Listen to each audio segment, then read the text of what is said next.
piled cut, thick piled rugs, originally designed and hand-woven, originally designed as bed coverings, and were later used as carpet, as rugs, very shaggy, bright colors, and they were developed in Finland, made in other Nordic countries, imported along with Scandinavian furniture.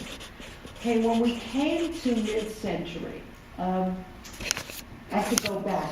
The first Scandinavian design that Americans or that other people noticed were at the 1939 World's Fair. The 1939 fair, Alvar Aalto's Finnish design, so they became aware of Finland. At the 1920, I'm sorry, I have to go backwards. The Finland was 1939, but before that, Aalto was becoming famous. But the first altogether Scandinavian objects that got distributed internationally were after the 1925 fair. Orifers glass, which was Swedish glass, was very widely noticed because they had used artists to design the glassware. They made an impact. Swedish grace was a term used to acknowledge that they were accomplished in design. And Swedish modern furniture, about the time that Art Deco design was around, Swedish modern came in blonde, in sort of deco forms, such as those you've seen in the French Art Deco, except much simpler without exterior decoration. So we had Swedish modern coming in the 1930s. After World War II, the time I told you about when the Scandinavians were ready to start producing for export, and they needed export incidentally. After the war, you want to make money for general recovery. The Danes were sharper about marketing, and they had a more sophisticated furniture industry. So most of the furniture that came in, when you talk about mid-century Scandinavian design, most of the furniture you see is Danish. And it's pieces like this, not the one in the center, which I will show you later, but that's a little more radical. Pieces like this, like this, like this, of fine wood. You can see that these are warm woods. They're not highly polished like the French.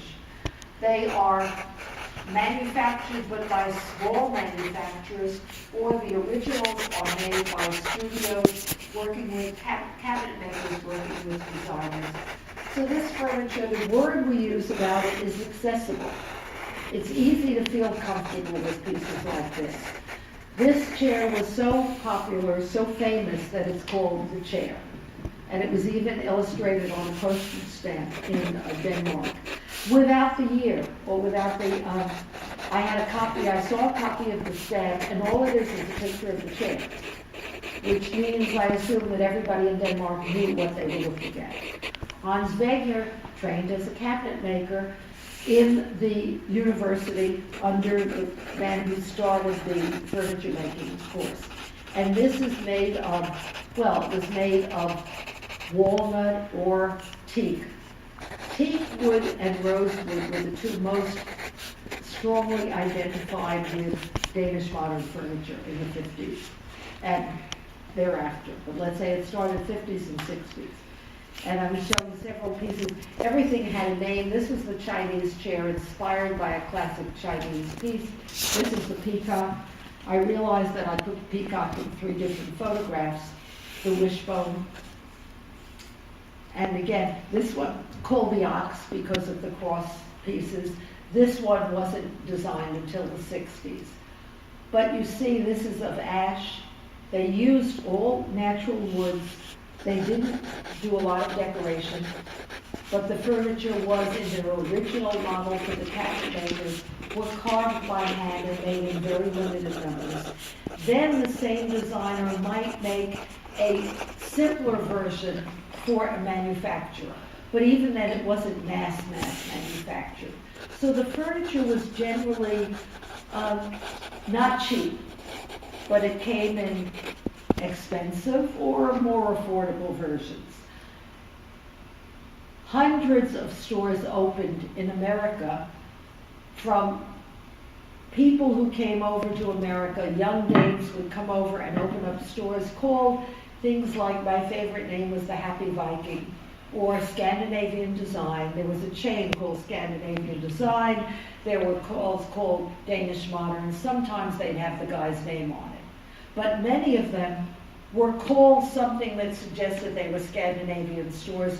One of the reasons, one of the successes, the reason for the success was the name of the store was promoting the aesthetic. One of the reasons why there aren't any more of them is because if a store said Scandinavian Design, that's all you expected to see when you walked in. When Scandinavian was less fashionable, they had nothing else to offer you. They couldn't change the name of the store, and many of them closed.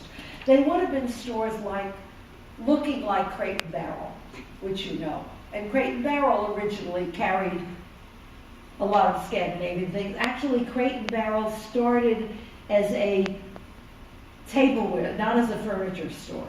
It started out as a, accessories and tableware. And in Chicago, incidentally. Finn Newell is another one, a very important Danish designer who was an architect, who trained himself to make furniture. This is perhaps, these two are his most famous chairs.